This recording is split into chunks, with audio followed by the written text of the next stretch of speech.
அருட்பெருஞ்சோதி அருட்பெருஞ்சோதி தனி பெருங்கருணை அருட்பெருஞ்சோதி கண்ணில் கலந்தான் கருத்தில் கலந்தான் என் எண்ணில் கலந்தான்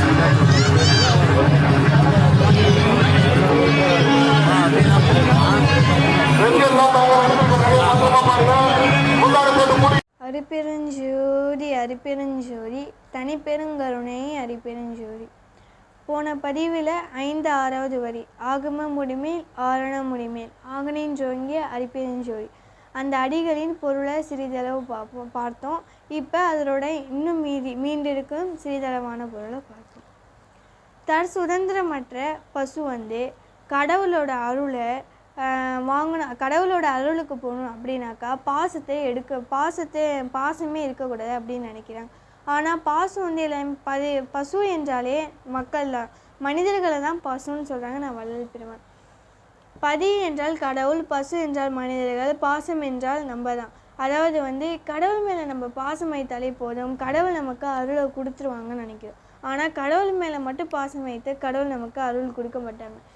உண்மையான அருள் பாசம் என்ன என்றால் மனிதர்கள் எல்லோரிடத்தையுமே பாசமாக இருக்கும். மனிதர்கள் மட்டும் இல்லை, ஜீவராசிகள், உலகத்தில் இருக்கும் அனைத்து உயிர்களுக்குமே எல்லோரிடத்தையுமே அன்பாகவும் இருக்கணும், தயவாக இருக்கணும், பணிவாக இருக்கணும்.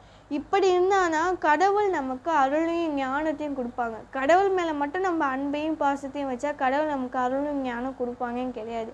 உலகத்தில் இருக்க அனைத்து ஜீவராசிகள் மேலேயுமே அன்பாக இருக்கணும், தயவாக இருக்கணும், பணிவாக இருக்கணும். அதனால தான் நம்ம வள்ளல் பெருமான் எல்லா உயிர்களும் இன்புற்று வாழ்கன்னு சொல்லியிருக்காங்க. பதி, பசு, பாசம் இது 3 பொருள்களையும் பொருளாக நம்ம இப்போ பார்ப்போம்.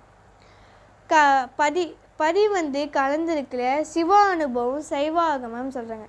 பதி என்றாலே அவங்க சைவாகமம் சொல்கிறாங்க. எதனாக்கா பதின்னு சொல்கிறாங்க. அந்த பதியை சைவாகமம்னு ஏன் சொல்கிறாங்கனாக்கா அவங்க எல்லோருமே சைவ பெருமக்கள்ங்கிறனால சைவ சாஸ்திர தோத்திரங்களுக்கே எல்லோருமே அந்த கடவுளை பற்றி முழுமையாக தெரிஞ்சுக்காமல் அவங்களோட சைவ பெருமக்கள் அவங்க சைவ இதுலேயே அவங்க கடவுளை பற்றியே சொல்கிறாங்க தவிர எல்லா மக்களுக்குமே உரியது, இது எல்லா மக்களுக்குமே பொதுவானதுன்னு சொல்ல மாட்டாங்க.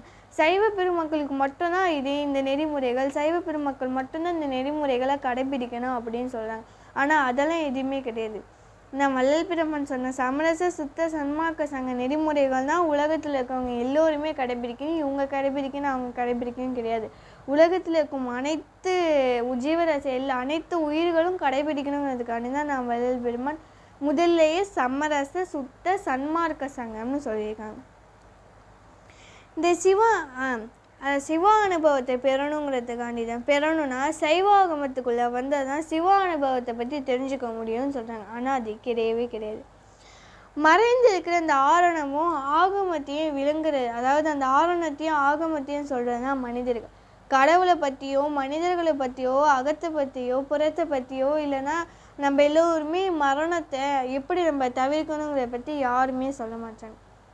மிருத்து என்றால் மரணம், வாரம் என்றால் அன்பு. அதாவது ஒரு வார்த்தைக்கு 2 பொருள்கள் இருக்குன்னு சொல்லமே. அதாவது கடவுள், திரு, பதின்னு சொல்கிறேன். அந்த மாதிரி மரணத்துக்கும் அன்புக்கும் இன்னொரு பொருள் இருக்குது. மனிதனுக்கு பிரம்ம அனுபவம் சிவ அனுபவமே நிலைச்சு நிற்கிறது கிடையவே கிடையாது. அது அறிவை விளைவிக்கிறதும் கிடையாது. இந்த புறபுலோக வாழ்க்கைக்கு எல்லாமே அதுக்கு தான் பயன்படும் தவிர அகத்துக்கு பயன்படவே படாது. இந்த வேத ஆகம முடிவுக்கு மேலே இதுக்கெல்லாம் எட்டவே எட்டாத ஒரு முடிவு இருக்குது. அதுதான் உலகத்தையே இயங்க செஞ்சுருக்கு. அது என்னன்னாக்கா நம்மளோட அரிப்பெருஞ்சோதி ஆண்டவர். இப்போ அரிப்பெருஞ்சோதி ஆண்டவர் தான் இந்த உலகத்தை மட்டும் இல்லாமல் அண்ட சராசர பிரபஞ்சம் எல்லாத்தையுமே இயக்கி கொண்டு இருக்காங்க.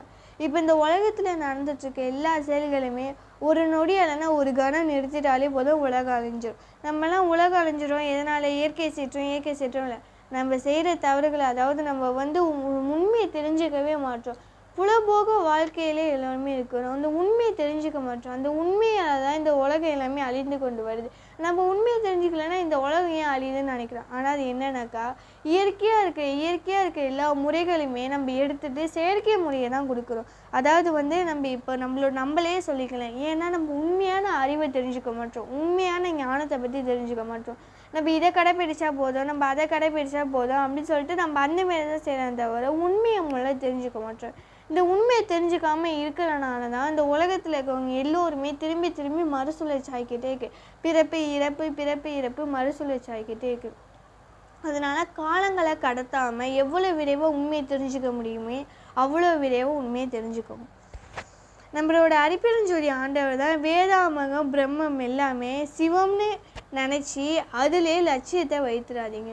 அதாவது நம்மளோட லட்சியம் அலட்சியமாக தான் போய்கிட்டே இருக்கு. நம்மளோட லட்சியம் என்னன்னாலே சமரச சுத்த சன்மார்க்க சங்க நெறிகளை கடைபிடிக்கணும், மரணத்தை தவிர்க்கணும், எல்லோரிடத்தையுமே நிலைத்து நிற்கக்கூடிய வாழ்வு வாழணும், சச்சிதானந்த அனுபவ வாழ்வு வாழணுங்கிறது தான் நம்மளோட லட்சியம். ஆனால் அந்த லட்சியத்தெல்லாம் நம்ம விட்டுட்டு இந்த புலபோக லட்சியத்துக்களை வச்சு அதில் அலட்சியமாக தான் இருக்கும். அதுதான் இந்த பக்தி மயம், வேதாந்தம், சித்தாந்தம் அந்தமாரி இதே எல்லாமே. அதாவது இந்த உலகத்தில் இருக்கிற பாதி மக்களாவது அந்தமாரி பக்தி மயத்தில் இருக்காங்க. இன்னும் மீதி பேர் எல்லோருமே அந்த பக்தியை கூட முழுமையாக தெரிஞ்சுக்க மாட்டாங்க. அந்த பக்தினா என்ன கூட ஒழுங்காக தெரிஞ்சுக்காம இந்த புலபோக வாழ்க்கையிலே எல்லோருமே இருக்காங்க. அதாவது இப்போ மருளறிவால் தான் இந்த மருளறிவால் மடி உரை இதெல்லாம் போயிடணும். மருளறிவால் தான் இது எல்லாமே இருக்குது. அருள் அறிவை கொடுக்காது. மருளறிவு தான் இது எல்லாமே. இந்த புலபோகைக்கு தான் துணையாக இருக்கும் தவிர அருள் அறிவுக்கு இது கிடையாதுன்னு சொல்கிறாங்க. இப்போ அருளறிவால் இயல்பாக இருக்கிற இந்த அரிப்பெருஞ்சோதி ஆண்டவர் என்ன சொல்கிறாங்கன்னா, ஓடும் உலகுயிராகி நின்றானே, இது திருமந்திர வாசகத்தோட உண்மை. அதாவது திருமந்திரம் திருக்குறள் ஒரு மனிதரை மனித நிலைக்கு வர வைக்கும். திருவாசகம் மனிதனுக்கு தெய்வத்தை காட்டும். திரு அருட்பா மனிதனையே தெய்வமாக்கும், அது மனிதனையே கடவுளாக்கும். முதல்ல நம்ம திருக்குறளை படித்து அதோட பொருளை முழுமையாக தெரிஞ்சுக்குவோம். அப்புறம் திருவாசகத்தை பற்றி முழுமையாக உண்மையை தெரிஞ்சுக்கணும். இந்த உண்மையை தெரிஞ்சுக்கிட்டாலே நமக்கு திரு அருட்பா படிக்கணுங்கிற ஆர்வம் வந்துடும். அந்த ஆர்வம் வந்தாலே நம்மளோட நிலை நமக்கு ஒரு வழியை வள்ளல் பெருமை நமக்கு வகுத்து கொடுத்துருவாங்க. அந்த வழியில் நம்பப்பட்ட போய்கிட்டே இருக்கலாம். நம்ம இப்போ நிறைய வழிகள் இருக்கிறதுனால இந்த வழி போகுமா அந்த வழி போகணுமாங்கிற ஒரு குழப்பத்திலே இருக்கும். ஆனால் அந்த குழப்பத்தில் இருக்கிறவங்க கூட தெரியாத அளவுக்கு நம்ம அப்படிப்பட்ட ஒரு குழப்பத்தில் இருக்கோம். அந்த குழப்பத்தை முதல்ல சரி பண்ணணும் அப்படின்னாக்கா நமக்கு ஒரு வழியை வகுத்துக்கணும். அந்த வழியிலேருந்து நம்ம எல்லோருமே செல்லணும்.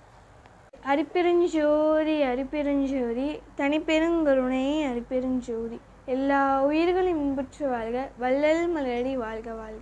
வள்ளல் பெருமான் எனக்கு உணர்த்தினதை நான் உணர்ந்து உங்கள் எல்லோரிடமும் பணிவான முறையிலையும் எளிமையான முறையிலையும் உணர்த்தினேன். அதாவது கும்பகோணம் தயவு சிவஜோதி.